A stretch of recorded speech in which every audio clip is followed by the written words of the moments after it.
Happy Bitcoin Sign Guide Day on this bangin' Wednesday afternoon. This podcast is for information and entertainment purposes only. Nothing on this podcast should be construed as financial advice. All views expressed on this podcast are solely the opinions of the host and or any guests that we might have from time to time. Nothing on this podcast should be construed as a specific inducement to make a particular investment or to follow a particular investing strategy.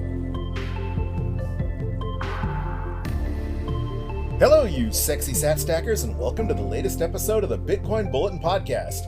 It is a thunder-banging Wednesday afternoon here in sunny, usually, Central Florida, East Central Florida. Today is Wednesday, July 12th, 2023, and that means it is DCA Wednesday. We have a lot to talk about. Before we get into all of that, a real quick look at the vital statistics. At the time of recording, we are sitting at a blockchain block height of 798,445, and Bitcoin is ringing in at a US dollar value of $30,345, or 3,295 sats per dollar. Pretty much exactly where it's been for the last month.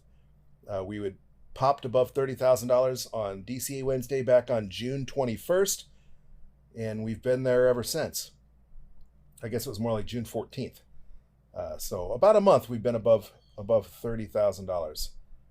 And I said over and over again that $30,000 is one of those magic numbers. And if you're a transaction analysis kind of guy and you believe in things like support or resistance, $30,000, those magic numbers certainly seem to offer strong support and resistance, as we've tried to get above 30,000 on a couple of occasions, and we've had a few pullbacks, including one this morning, that have failed to drop below 30,000. But that's not what we're here to talk about. And along those lines, let's continue on to the vital statistics.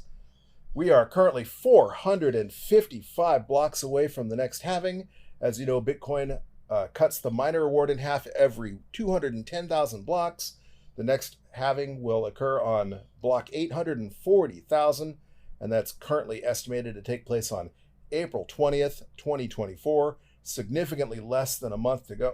Significantly less than a year to go.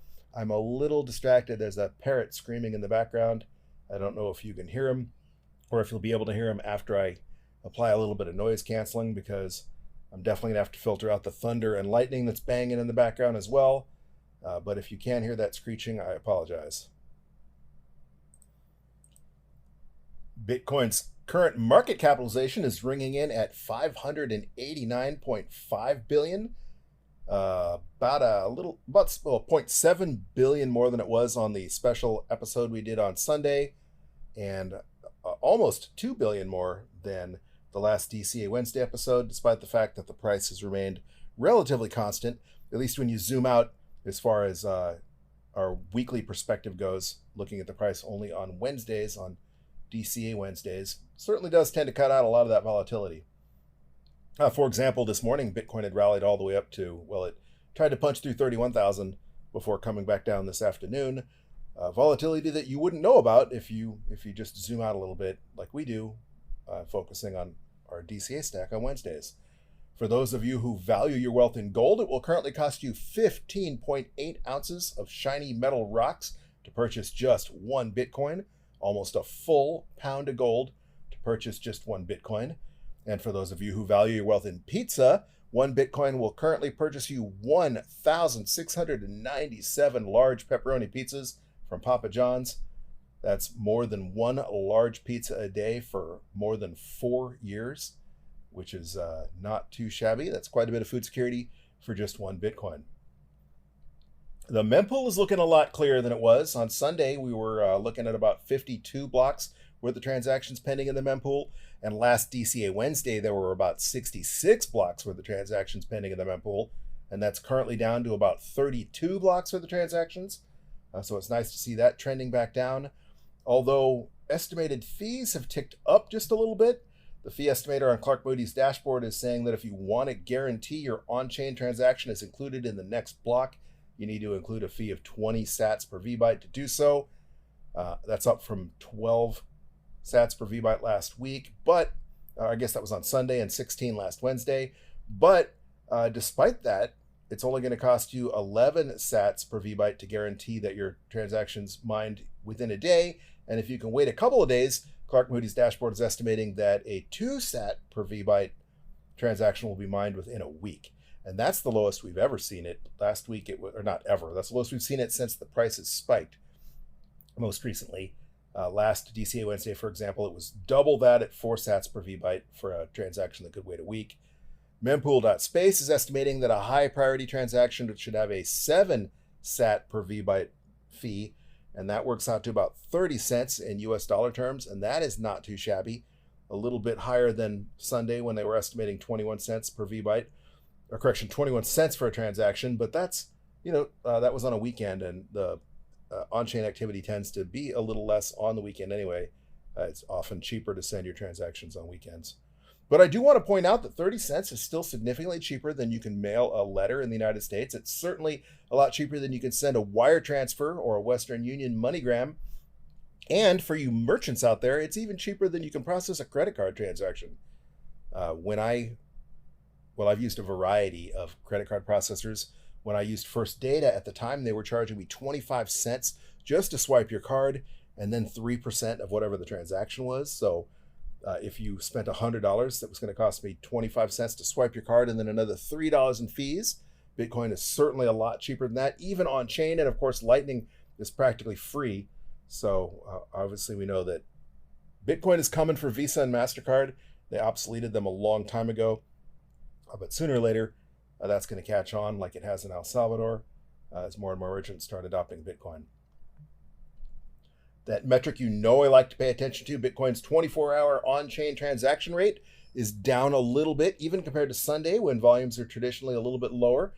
We're currently averaging 5.17 transactions per second. That is a lot less than the 6.8 on Sunday, and that's a little bit less than the 5.59 last DCA Wednesday as well, I guess. But still well above the 4 transactions per second maximum you would have seen before Taproot and the ordinals and inscriptions debacle. And one last statistic that we're going to talk about, and that's we just had a mining difficulty adjustment less than a day ago.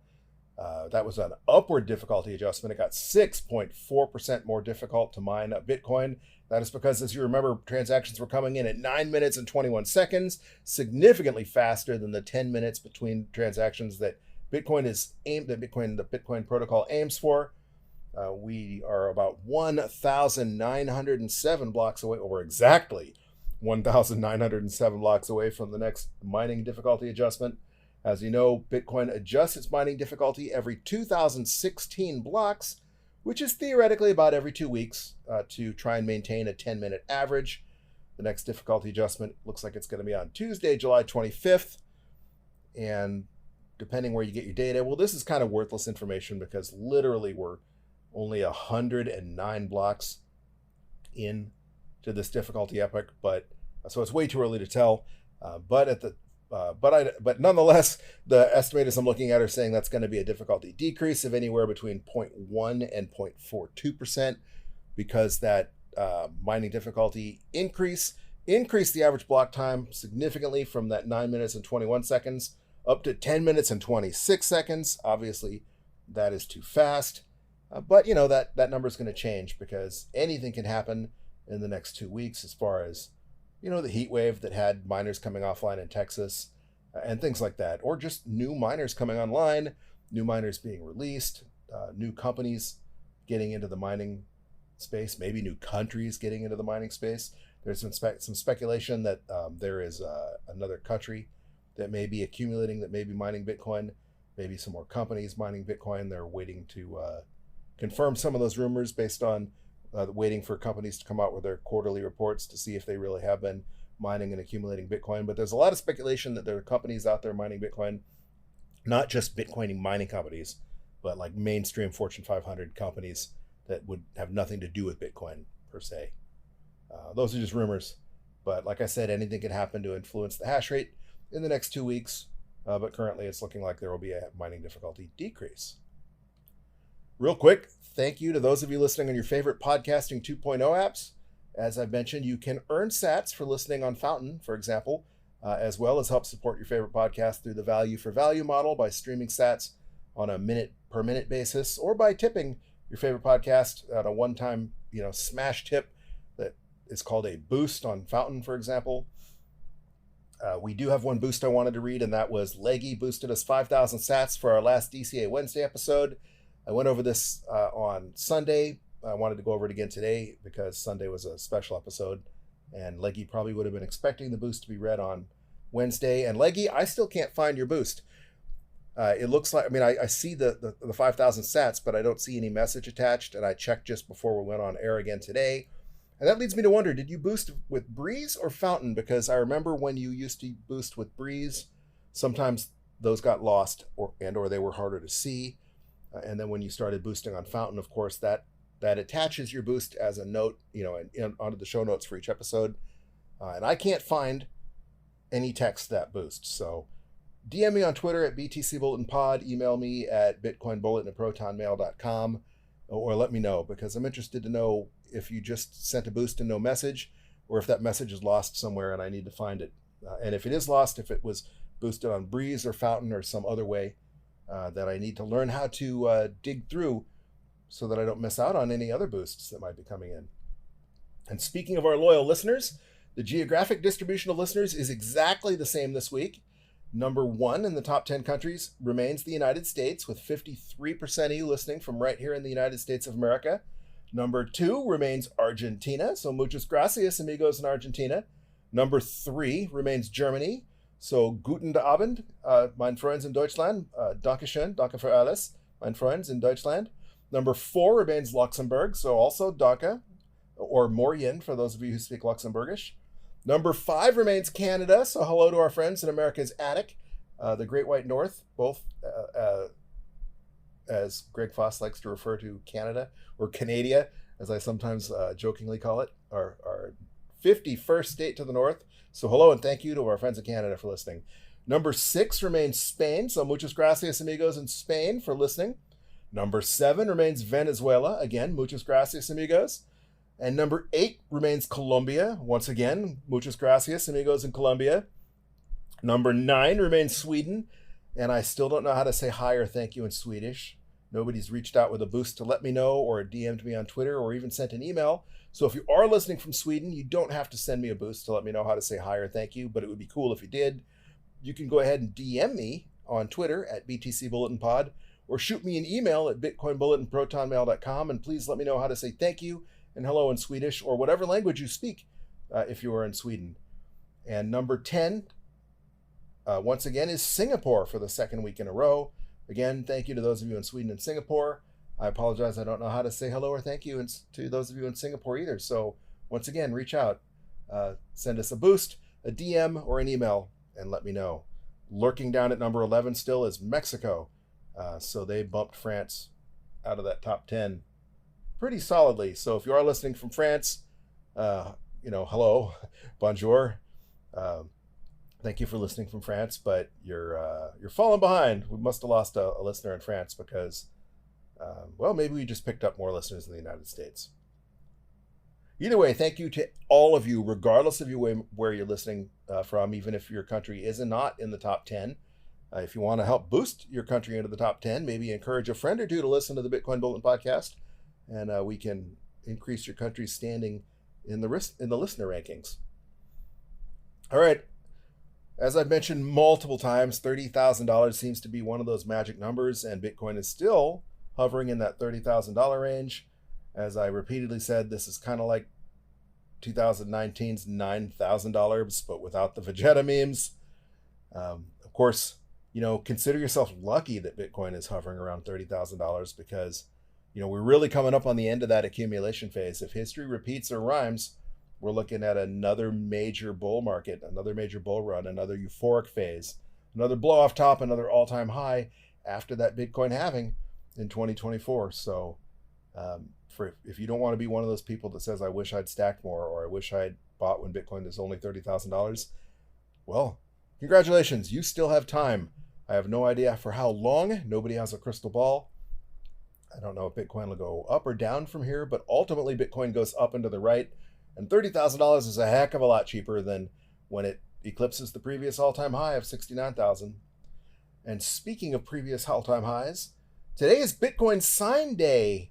For those of you who were around in 2017, you remember that at the time he was just Bitcoin sign guy, but now we know as Christian Langalis was sitting behind Janet Yellen when she was chairman of the Federal Reserve at a meeting and scribbled down on a flow pad, on a steno pad, a legal pad, buy Bitcoin, and held it up behind Janet Yellen, probably thoroughly embarrassing Janet Yellen and cementing her hatred of Bitcoin, but becoming an absolute legend in the process. Obviously, Christian faced numerous consequences for what he did. It was later reported, however, that he had resurfaced with his famous Buy Bitcoin sign and a QR code with a Bitcoin address that ultimately received donations of 6.77 Bitcoin, which at the time was $15,700. Hopefully he has even more than that.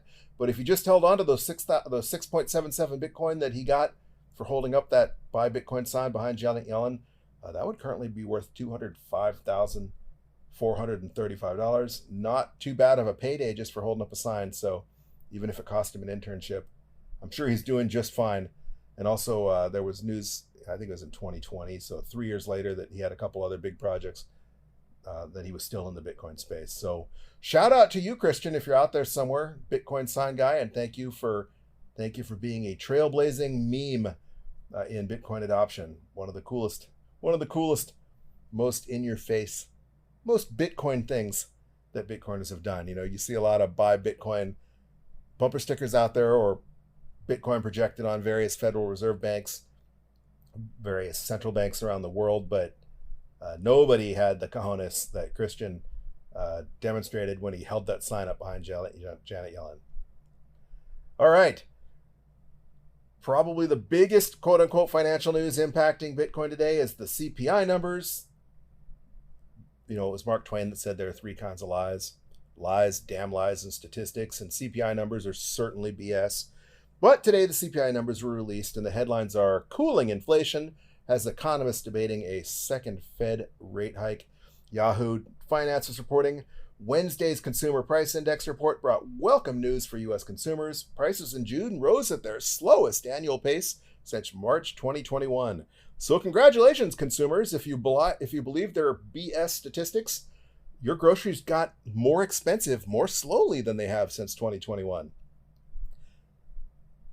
Officially, they're reporting that core inflation, which strips out the more volatile cost of food and gas, things you can't live without, climbed by 4.8% over the last year.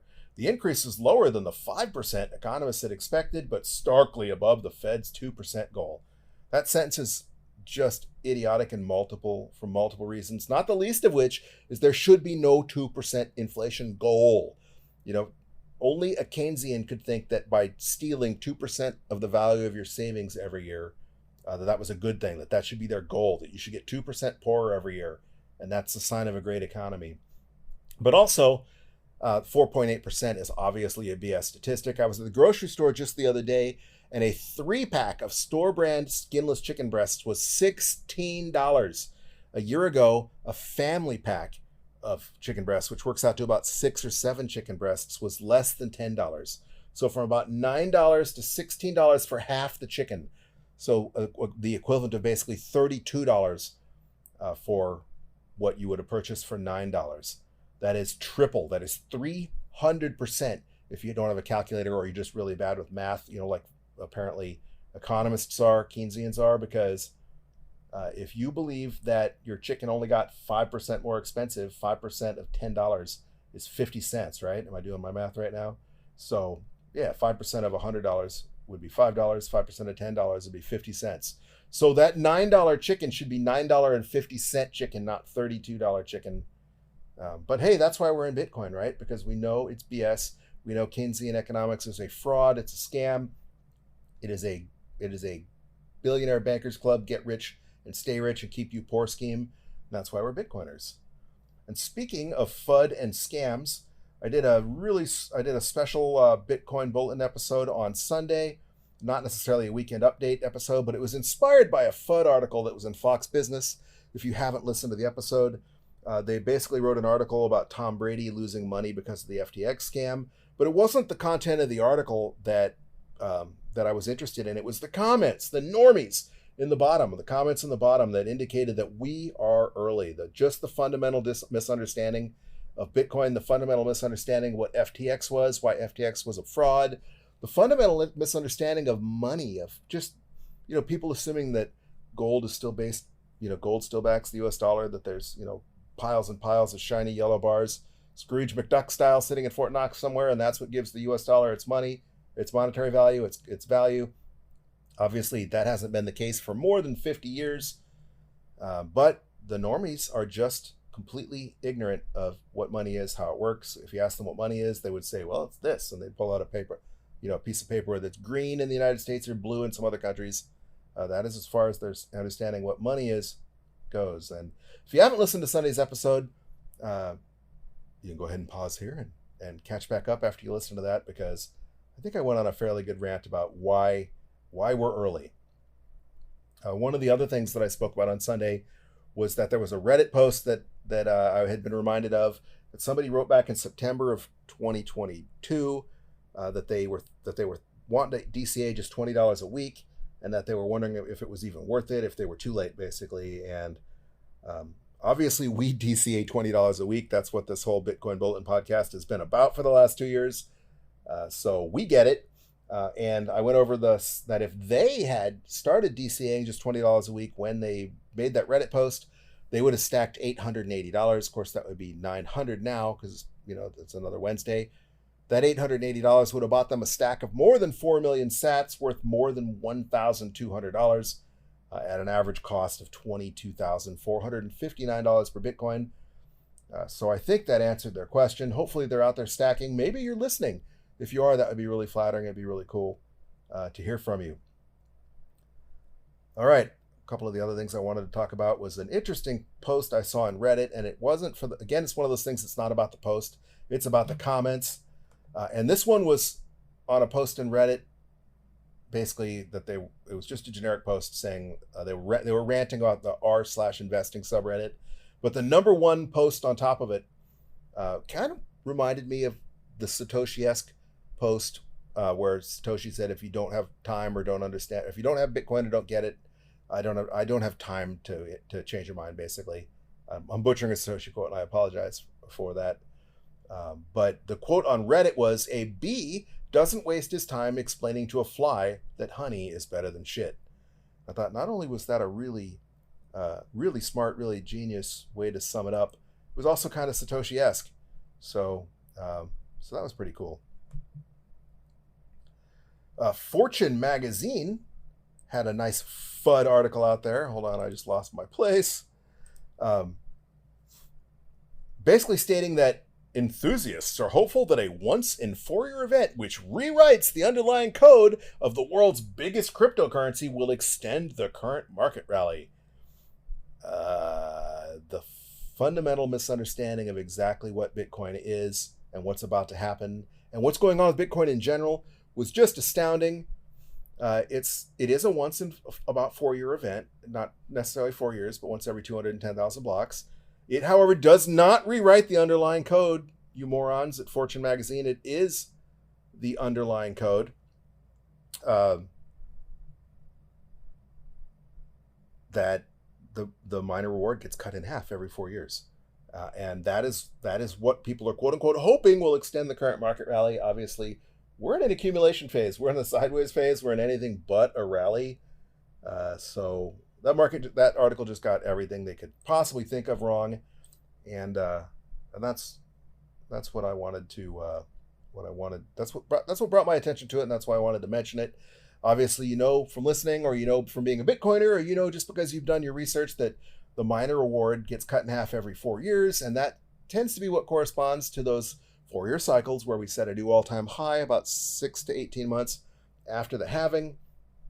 And of course, if history repeats or rhymes, we will see a new all-time high sometime in late 2024, early 2025, and that is what they were referring to. Another thing that a lot of podcasts were all abuzz about was an announcement that Bitcoin payments now have the power of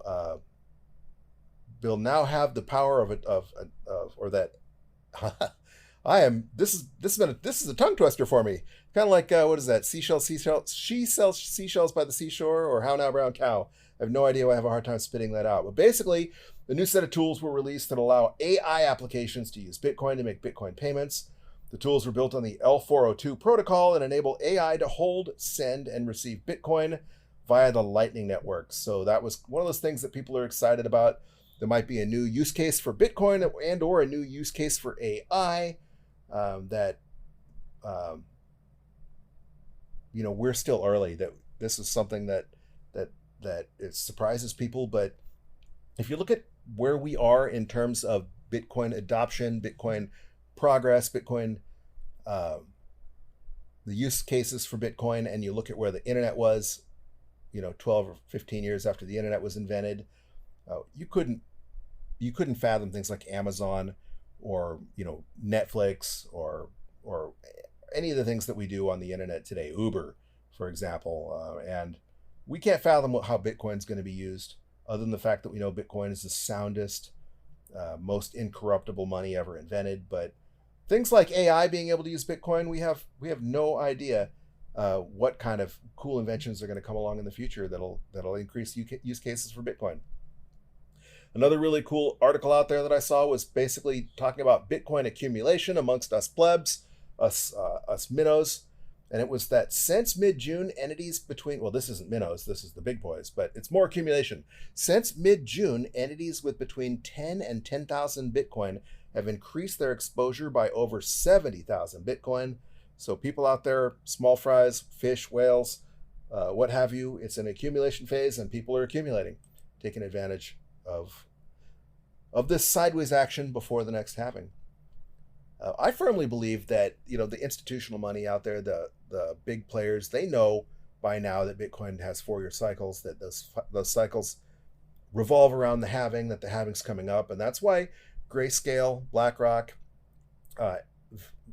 Fidelity, Vanguard have all filed for ETFs, because they want to be the first. They want to not only be the first, they want to be ready when the halving occurs.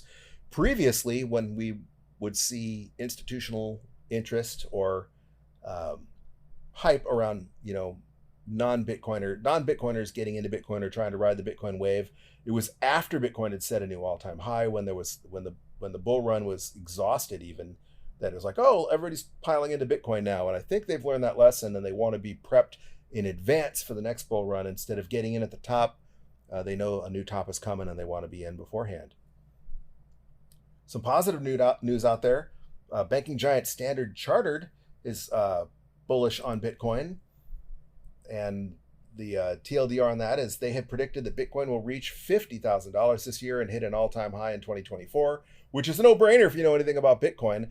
Obviously, Bitcoin always sets a new all-time high after that halving, and the previous all-time was $60,000, so or $69,000. So if Bitcoin sets a new all-time high, that'll obviously be above $50,000.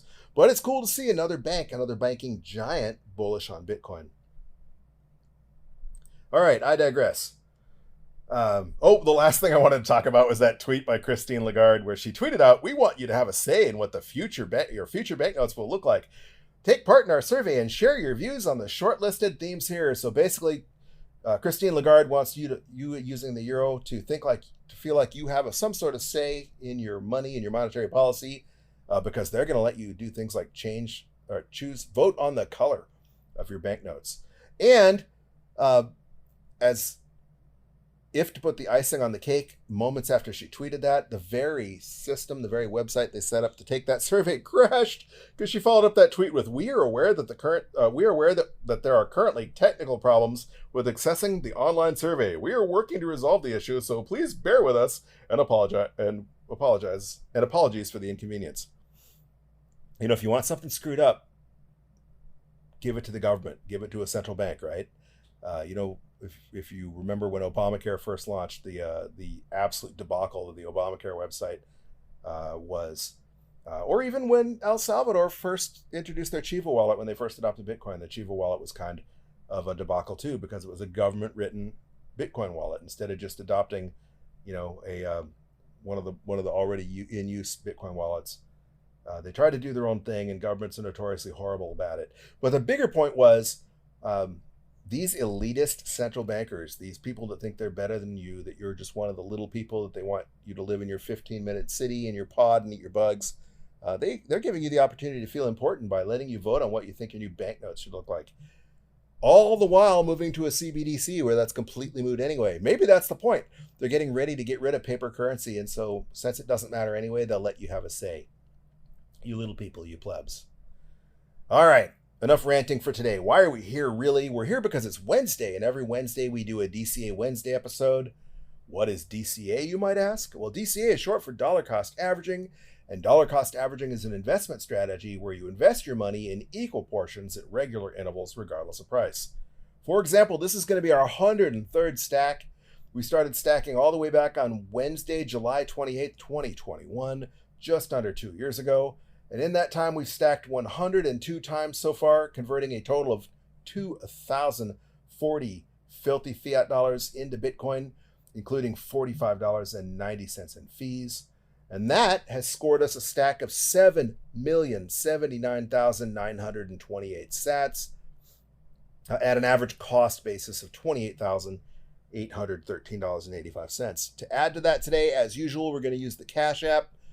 Again, the Cash App is not a sponsor of this podcast, but I've used it for every one of these stacks because I think it's the easiest way to stack Bitcoin, at least in small amounts. Obviously, they charge a fee for purchasing Bitcoin, so if you're going to stack larger amounts, do your own research, find an exchange or an app that meets your needs that you think is best for you. Cash App might not even be available where you're at, but we're going to use it. And one of the reasons why I like it so much is that they're going to let me transfer these sats immediately to my hardware wallet. They are not going to charge me to do so. So even though we're paying a little bit of a fee for purchasing the Bitcoin, we're not going to pay a mining fee to transfer it, and that more than makes up for it in my book, in my humble opinion. We're going to pay 45 cents. To purchase this Bitcoin, and we would pay 30 cents minimum to move it. So basically it's a wash as far as I'm concerned. So I have Cash App open and tapping on Bitcoin, tap in buy. Hey, they have $20 as an option this time. Sometimes they don't. That mixes up how much they have. Maybe they're trying to make me, maybe they're trying to induce variety, make me get out of my routine and make me purchase more, or maybe they finally learned the lesson because all I got to do is tap $20 this time, and that's refreshing. Hitting confirm, and boom, just like that, we purchased another 64,435 sats, and that is going to bring our stack up to 7,144,363 sats, and that's currently worth $2,167.63. So we're in the green. That's obviously more than the $2,060 that we've invested, even if you write off the fees. And wow, we're starting to increase that average cost basis a little more. That drove our average cost basis up by $70. Our average purchase price is now $28,833.92. Unfortunately, as Bitcoin gets more expensive, it's going to increase our average purchase price, but it also means that our stack is more valuable. So it's a love-hate thing. And if Bitcoin goes to the moon one day, that 7.1 million sat stack we have, even if we don't add to it at all, will still be worth $71,443.63.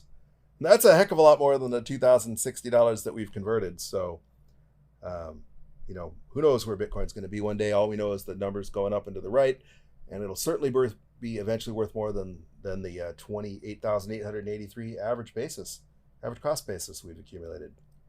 All right, well, that's it for today. Again, real quick, I want to ask you to do me a favor by rating this podcast. That helps, the more activity we get, the more people rate the podcast, the more likely other people are to see the podcast, the more likely we are to help Orange Pill other people. So if you would be so kind as to give us a rating, a 5-star rating would be awesome, or subscribe to us so that you get those automatic downloads. That helps promote the podcast as well.